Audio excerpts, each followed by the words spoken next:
तिचा phone not reachable काय तो आता. भारती मावशीने फोन करून बघते. हॅलो भारती मावशी, तुम्ही आहात ना घरात? मला एक मदत पाहिजे होती. मी 1-2 दिवसासाठी तुमच्या घरी राहायला येऊ शकतो का आम्ही? नाही ग मंजू, अजून आम्ही इथेच आहोत. लग्नासाठी आलो होतो ना. पण तुझा असा प्रॉब्लेम असेल ना तर आम्ही लगेच निघतो. हा, तुम्ही या आमच्या घरी. अहो नाही, तुम्ही एन्जॉय करा गावी. मी बघते काहीतरी सोय करते.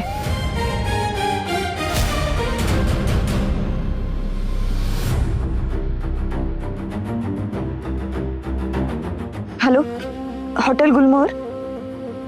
तुमच्याजवळ आज रात्रीसाठी एखादी रूम अवेलेबल असेल का? बघा ना, अगदी छोटीही चालेल आम्हाला आज रात्रीसाठी. नाही मग एवढा उशिरा काय उपयोग नाही. आताच हवी होती. नाही ठीक आहे, मी दुसरीकडे बघते. थँक्यू. मंजू काय झालं? काय सोय होते करायची?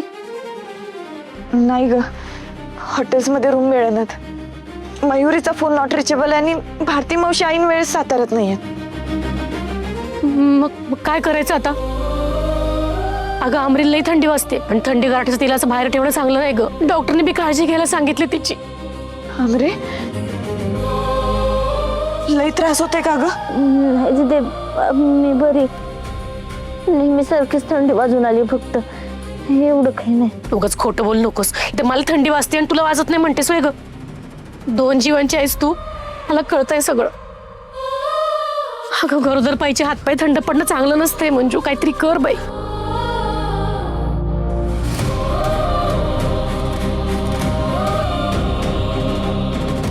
अमरे, हाय अमरे, इथंच थांबा. मी शेकोटी बनवता येते का बघते. हा, इथंच थांबा.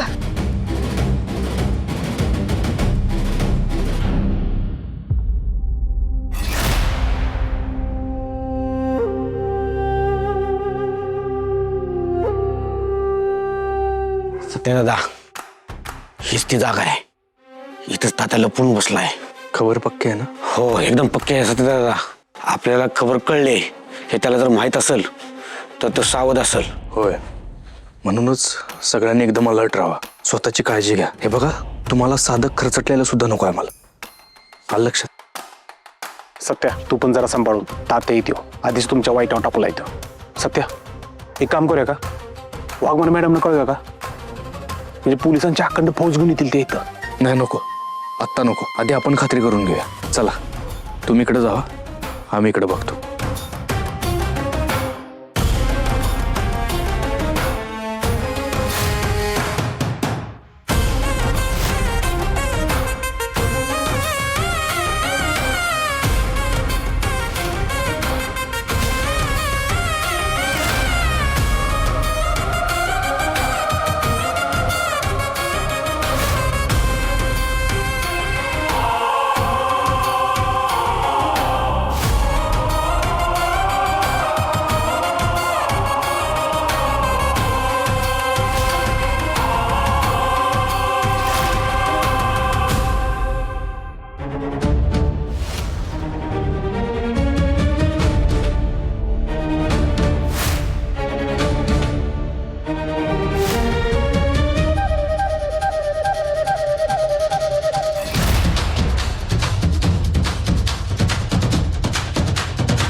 बलमा, बलमा, चैत्या, लवकर या. अरे बघ, अंक्या.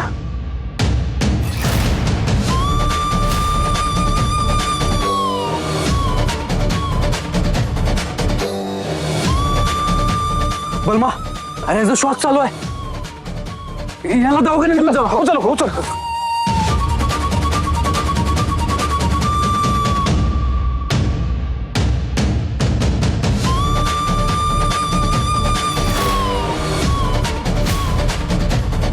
वेलकम वेलकम, स्वागत आहे तुझं माझ्या राज्यात.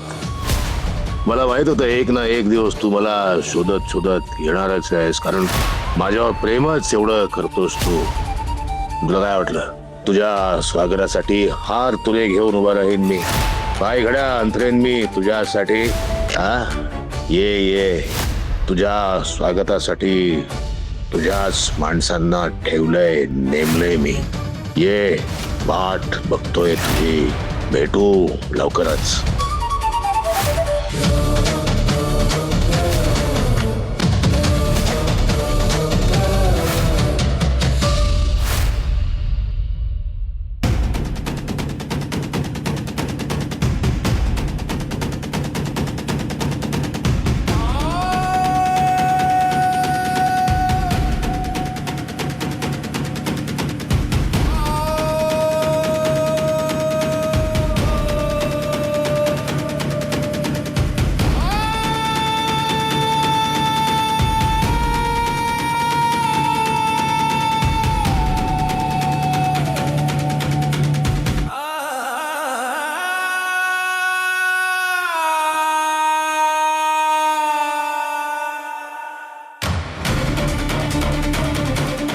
चला शेकोटी बनवले, त्याच्याजवळ बस, बरं वाटेल तुला.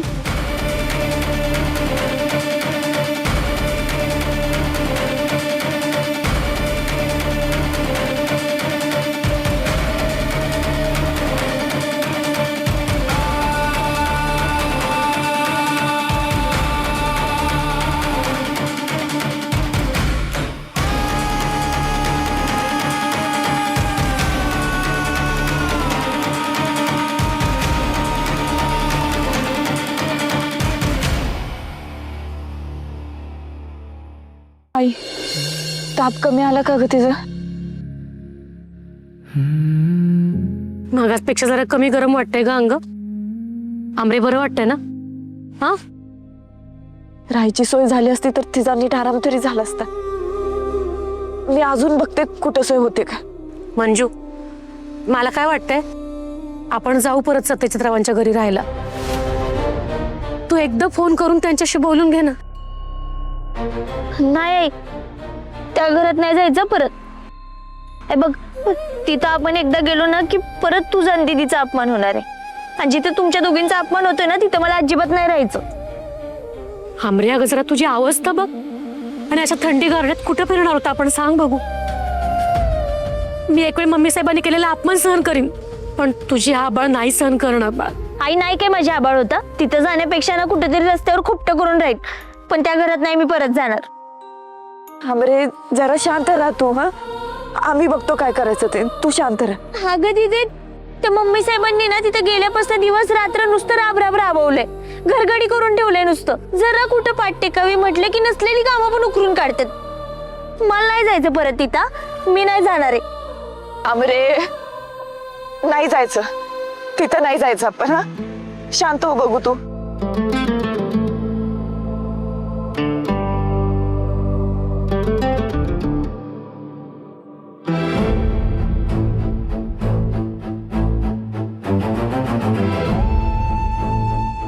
चला, कुठं? कळेल. चला माझ्यासोबत.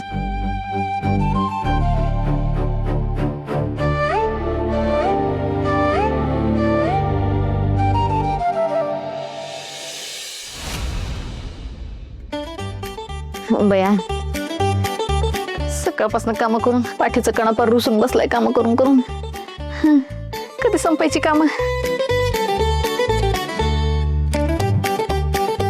ए सपने सवे वाडा पटपट, लय भूक लागली बघा.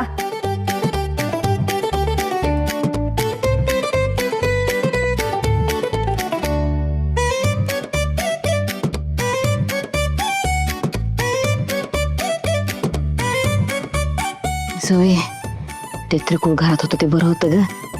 मला जरा आराम पडत होता. पण ते बाहेर गेल्याचं दुःख मानू का आनंद मानू तेच कळत नाही ग. मम्मीने बाहेर नव्हतं काढायला पाहिजे बघ त्यांना. ए हो सपने, काय बोललीस ग? ते कुठं काय? अगं माझं नाव घेऊन काय तर फुटलीस की आता. नाही नाही मम्मी, तुमचं नाव घेतलं मी, पण मी असं म्हणत होते सवीला बेस्ट केलं मम्मीनी, चांगली अद्दल घडली मायलेकींना. बरं झालं बाहेर काढलं. निश्चय का?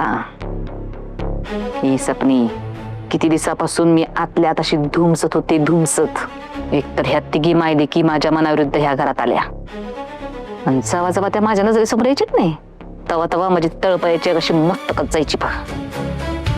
त्यात त्याने ब्रेटनं आज मला चौकशीसाठी नेलं, आणि तेच निमित्त साधलं मी. लई दिवसापासून मला त्यांची चिरवायची होती, ती चिरवली.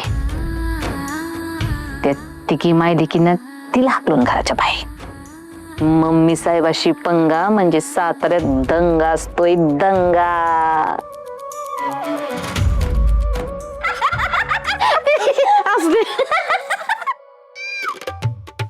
आता तुम्ही हसताय होय? मला वाटलं राक्षसीने घुसलं का काय घरात. काय जोक झाला मला बी सांगा की. जॉब कुठे गेला? जोक बी काही नव्हता, ते आम्ही आपलं असं हसत होतो. Woman stop.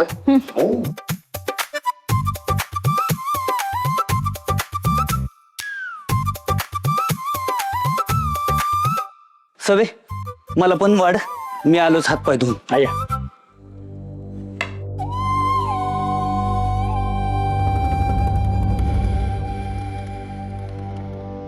हे काय,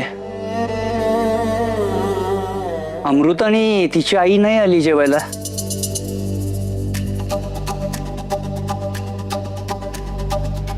कुठे आहेत त्या सवे? त्या कुठे बाहेर गेलेत का? नाही म्हणजे बाहेर जेवण करून येणार आहेत का त्या?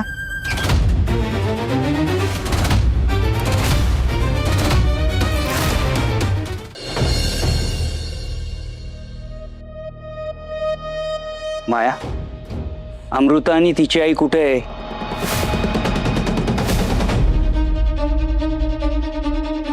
माया, काय विचारतोय मी?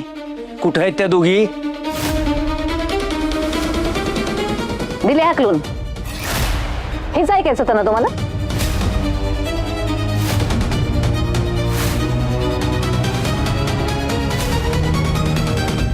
काय सपने, खरे काय?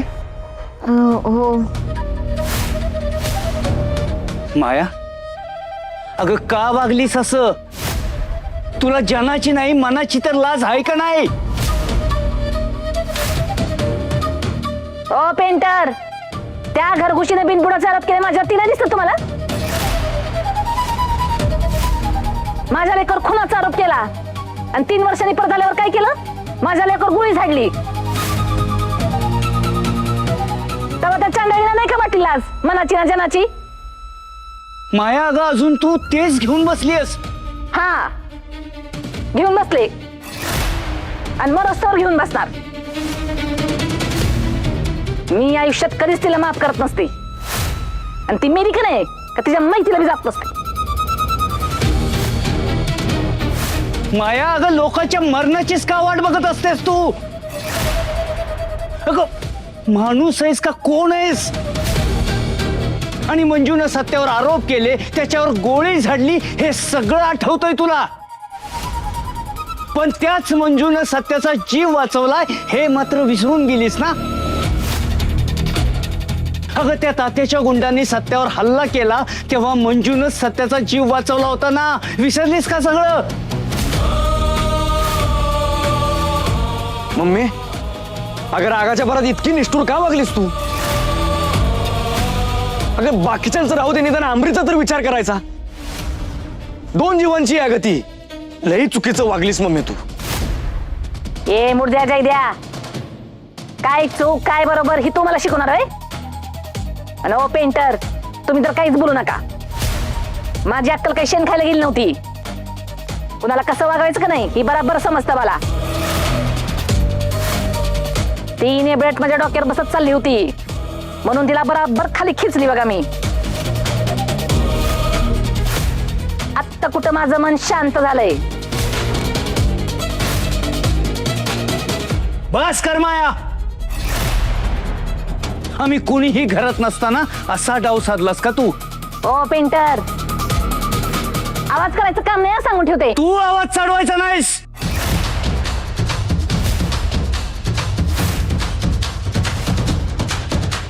सत्याला याची काहीच कल्पना नसणार आहे. त्याला जर सांगितलं तर कमीत कमी मंजू आणि तिच्या आईला शोधण्याचा तर प्रयत्न करेल तो.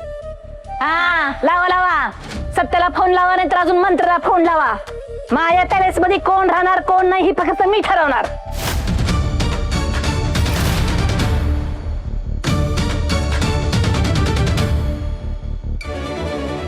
हा नंबर स्विच ऑफ काय यायला लागलाय? जयद्या, सत्य तुला काय सांगून गेला का कुठे जाणार आहे ते? नाही, दादा काय बोलला नाही मला. मग नंबर स्विच ऑफ काय येतोय?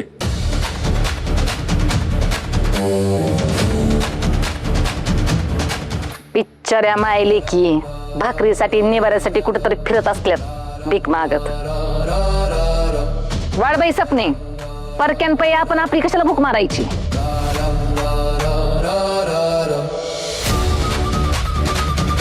तुझ्याशी बोलण्यात काहीच अर्थ नाही.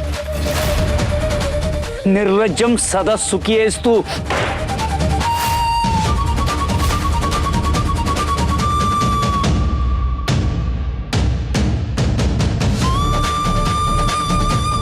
कुणाला गिळायचं असलं त्यानंतर निघा.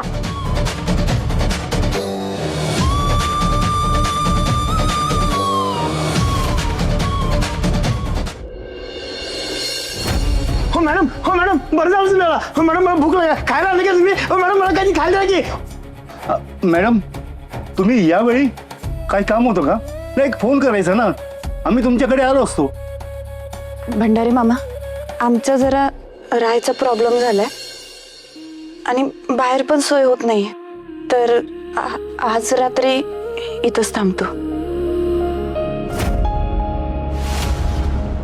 इथं मी दुसऱ्या जागी चांगल्या ठिकाणी सोय होते बघतो. एवढ्या रात्री कुठं बघणार तुम्ही?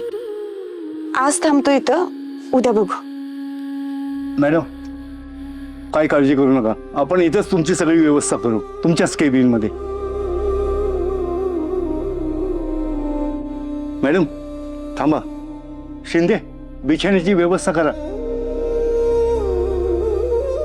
अमृता 2 जीवांची आणि आईंना पण जमिनीवर झोपवणं बरं नाही दिसत.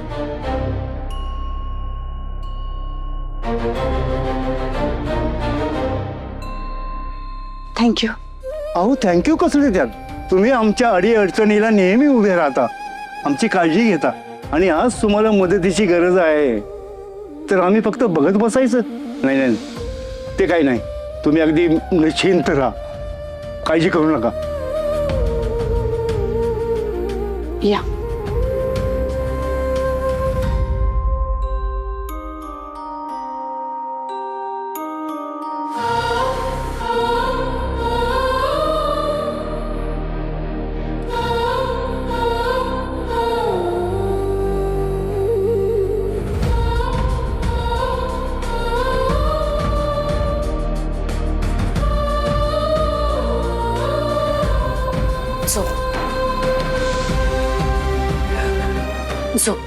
झोप.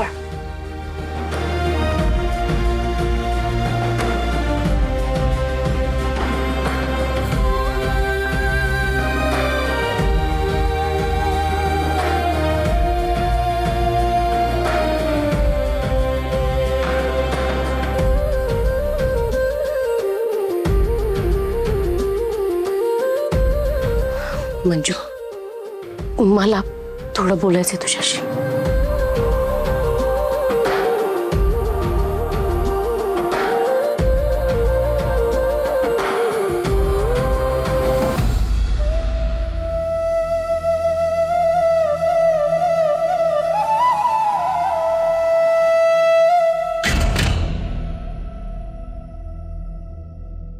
सवे, काय ग? आई, अमरी, वाघमारे कुठं आहेत? नाही म्हणजे नेहमी जेवण झाल्यावर त्या आवरावर करतात ना, मग आता कुठे गेल्या?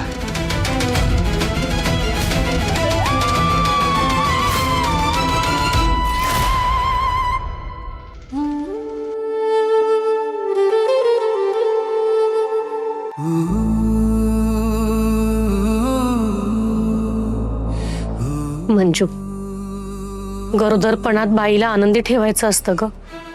आणि आपल्या आमरीच्या बाबतीत हे सगळं काय घडतंय? लेकराच्या आयुष्यातला आनंद सुख सगळं हरपलंय. हक्काचा नवरा आहे पण सोबत नाही, डोक्यावर हक्काचं छप्पर बी नाही. हे सगळं जर असं चालू राहिलं तर आमरीचं आणि तिच्या बाळाचं काय होईल ग? मला त्यांच्या दोघांच्या भविष्याची चिंता वाटायला लागली. आई मला कळतंय सगळं, पण मला कळत नाहीये काय करायचं ते. जर सत्याच्या कानावर टाकलं तर मम्मी साहेबांनी सत्यामध्ये खटके उडतील आणि याचा सगळा राग ते आपल्यावर काढतील. आई मला माझं काही नाही वाटत, पण माझ्या माघारी तुला आणि अमृताला त्रास झालेला मला नाही सहन होणार. क्वार्टर्स मधल्या घराचं काम झालं की सगळा प्रश्न सुटेल. हे बघ आई, मला मान्य आहे अमृताला या अवस्थेत आनंदी ठेवलं पाहिजे आपण. त्या घरात जाऊन जर दुःखच मिळणार असेल ना, त्या घरात आपण परत जायचं नाही म्हणजे जायचं नाही. ठीक आहेत ना त्या? आमरी बरी आहे ना? सवय काय विचारतोय मी तुला? माझ्या माघारी काय झालंय का? काय होणार सत्या? त्याने भेटणं चौकशीसाठी मला नेलं म्हणून मी तिला विरोध केला आणि त्याच्यामुळे नाही तिचा इगो हार्ड झाला बघ. आणि तावा तावा तिथं आली आणि आई बहिणीला घेऊन गेली आणि दातोट चावून चावून बोलत होती त्या आमरीला. काही तर क्षणभर बी असल्या घरात थांबायचं नाही, आपल्या घराला असलं घर म्हणली. आपण काय असल्या फालतू माणसं येतोय सत्या? आणि सांग की, आणि ज्याचं खरं बोलक नाही ते म्हणतं माझंच खरं.